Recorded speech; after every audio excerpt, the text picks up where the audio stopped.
जब आप कह रहे हैं कि हम भ्रष्टाचार पर जीरो टॉलरेंस अपनाते हैं, तो क्यों नहीं बीमारी का सही इलाज कराना चाहते हैं? और जब बच्चे के मन के अंदर आक्रोश उत्पन्न होगा तो ये भ्रष्ट सरकार एक दिन भी नहीं रह पाएगी बिहार के अंदर। यही बिहार की दोस्तों नमस्कार, बहुत स्वागत है आपका चौकस भारत में। बिहार एसएससी परीक्षा को लेकर लगातार जिस तरह से छात्र ऊहापोह की स्थिति में है, आंदोलन के मूड में है और सड़कों पर उतर रहे हैं, वहीं जितने भी दल हैं, जो खास करके विपक्ष में बैठे जो दल हैं, वो अपने अपने स्तर से अब इस पर राजनीति भी शुरू करते नजर आ रहे हैं। दरअसल कुछ भी हो जाए, लेकिन एक मुद्दा होना जरूरी है। मुद्दे की बात अगर करते चलें तो आज नेता प्रतिपक्ष भी इसी मुद्दे को लेकर छात्र हित में बात करते नजर आए। अक्सर उनको देखा भी जा रहा है कि अब जब से महागठबंधन में सरकार चली गई है, उसके बाद ये लोग जिस तरह से छात्रों के बीच जा रहे हैं, छात्रों के हित की बात कर रहे हैं, तो निश्चित तौर पे ये लग रहा है कि अब छात्र हित में भारतीय जनता पार्टी कुछ न कुछ सोचने लगी है। खैर, आज एक प्रेस कॉन्फ्रेंस के दौरान विजय सिन्हा जो नेता प्रतिपक्ष हैं, उन्होंने स्पष्ट कर दिया कि जिस तरह से सरकार उन्हें उन अभ्यर्थियों को बरगला रही है, उन्हें धोखे में रख रही है, ये काफ़ी दुर्भाग्यपूर्ण है। सरकार को घेरते हुए बहुत सारी बातें उन्होंने कही है। अब पहले जो वो कह रहे हैं, वो आप सुन लीजिए। माननीय मुख्यमंत्री जी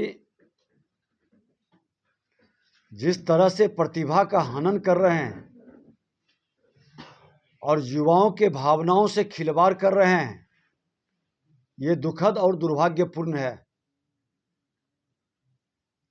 बीएसएससी, बीपीएससी, शिक्षक अभ्यर्थी और इसी तरह के दारोगा परीक्षा हो या सिपाही परीक्षा हो, या तमाम नियुक्ति के मामले में इनका कहीं न कहीं कभी क्वेश्चन वायरल होता है, कभी इनके प्रश्न पत्र में गलती होती है, 9 क्वेश्चन गलती हो जाता है। और ये तमाम गलती अनजाने में नहीं हो रही है, ये जानबूझकर एक गैंग है, रैकेट है, उसके माध्यम से कराया जाता है और इस तरह का माहौल खड़ा किया जाता है, क्योंकि जब भी नियुक्ति की प्रक्रिया शुरू होने को विज्ञापन निकलता है, इनके माफिया दलाल लोग बाजार के अंदर तहसीलदारी में लग जाते हैं, सेटिंग गेटिंग में लग जाते हैं और फिर उसके हिसाब से ये सारे रणनीति बनते हैं।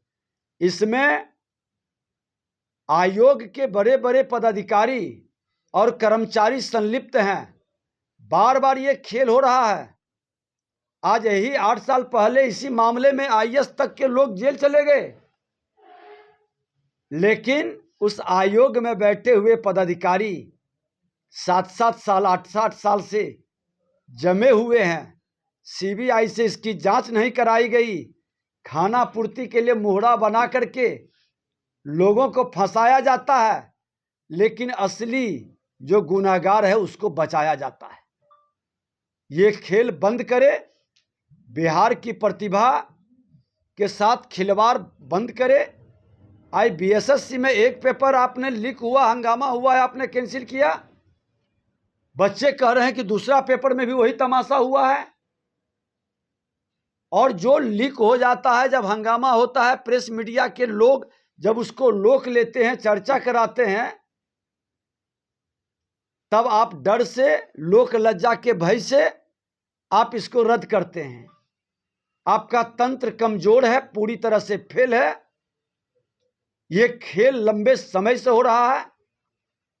जो मेरिट वाले लड़के हैं, जिनकी प्रतिभा है, वो आउट हो रहे हैं और दलाल बिचौलिया के माध्यम से जो पैसा का सेटिंग कर रहा है वो स्थान प्राप्त कर रहा है।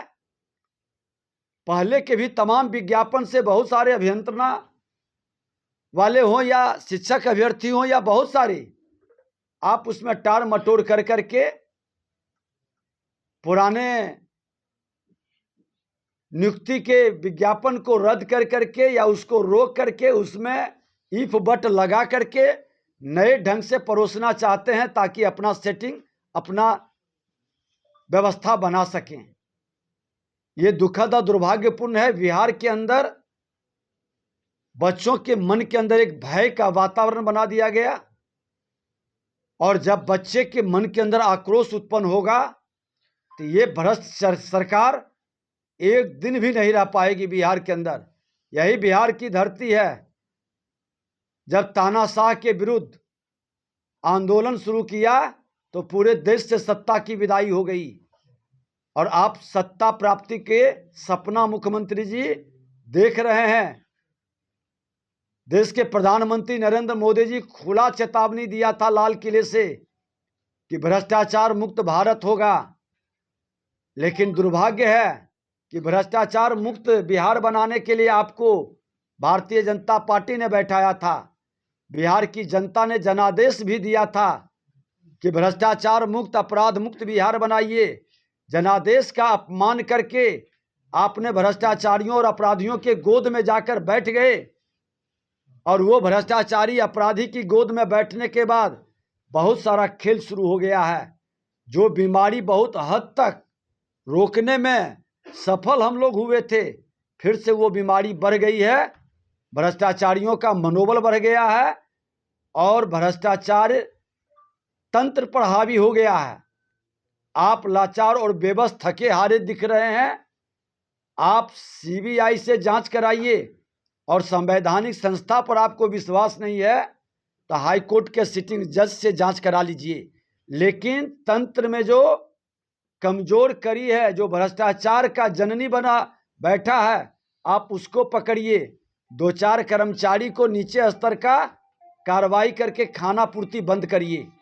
जब आपकी नीयत साफ है, जब आप कर रहे हैं कि हम भ्रष्टाचार पर जीरो टॉलरेंस अपनाते हैं, तो क्यों नहीं बीमारी का सही इलाज कराना चाहते हैं? क्यों नहीं इसकी जांच सीबीआई के हवाले करते हैं या उच्च संस्था से कराना चाहते हैं? क्यों खाना पूर्ति कर रहे हैं? कई बार ये घटना घटित हुआ। बीपीएससी का भी मामला निकला था। कई तरह के बहाली नियुक्ति में इस तरह का पेपर लीक हुआ। क्या रिजल्ट निकला आज तक? क्यों लोगों के सामने आप नहीं लाना चाहते हैं? क्यों छुपाना चाहते हैं? बड़ा शर्म की स्थिति बन गई है। सरकार के लोग मौन हैं। शिक्षा मंत्री वो अलग ही एक नई व्यवस्था में लगे हुए हैं, एक वातावरण बनाने में लगे हैं। जिम्मेवारी से कोई जवाब देने के लिए तैयार नहीं है। ये सरकार पूरी तरह से फेल है, इनका तंत्र फेल है। ये भ्रष्टाचारियों को बचाने में लगा है, और जब तक ये सरकार ये मानसिकता रखेगी, इनसे उम्मीद नहीं किया जा सकता है। परीक्षा को रद्द करे, दोषी को पकड़े, और नए ढंग से, नए पारदर्शिता के साथ पुराने भ्रष्ट पदाधिकारियों को हटाकर नए अच्छे लोगों की जमात के देख रेख में परीक्षा कराएं। तो सुना आपने कि किस तरह से मुख्यमंत्री को घेरे में ले रहे हैं नेता प्रतिपक्ष विजय सिन्हा। छात्र हित की और छात्र के भविष्य की बात करते हुए इन्होंने कहा कि अब जो भी हो, जिस तरह से सरकार उन्हें बरगलाने का काम कर रही है, ये अच्छा नहीं है, और इसका खामियाजा आने वाले विधानसभाओं में जो चुनाव है उसमें भी देखने को मिल सकता है। और हर संभव प्रयास यही होगा। नेता प्रतिपक्ष ने जैसा कहा कि अब हर संभव जो प्रयास होगा वो ये होगा कि छात्र हित में बात हो। छात्रों ने जो कहा है कि परीक्षा रद्द कर दी जाए, परीक्षा रद्द होने के बाद इसके सीबीआई जांच की जाए। दरअसल एक परीक्षा ही कैंसिल हो पाया है, अभी तक एक ही पाली की परीक्षा कैंसिल कर दी गई है, लेकिन नेता प्रतिपक्ष ने स्पष्ट किया कि नहीं, जितनी भी परीक्षाएं हुई हैं अभी इस हालात में, बदनामी की दौर में, इसे रद्द की जाए और फिर से बिल्कुल फेयरनेस रूप से ये परीक्षा फिर से सुचारू ढंग से किया जाए। अब आगे क्या कुछ हो रहा है, क्या कुछ होता है, छात्र आंदोलन अलग तरह से कर रहे हैं, छात्रों का विचार अलग है, उनकी अभिव्यक्ति अलग है, उनके बोलचाल अलग हो रहे हैं, आंदोलन के मूड में है, ट्विटर कैंपेन कर रहे हैं, डिजिटल प्लेटफॉर्म पर आकर हमेशा आपसे रूबरू हो रहे हैं।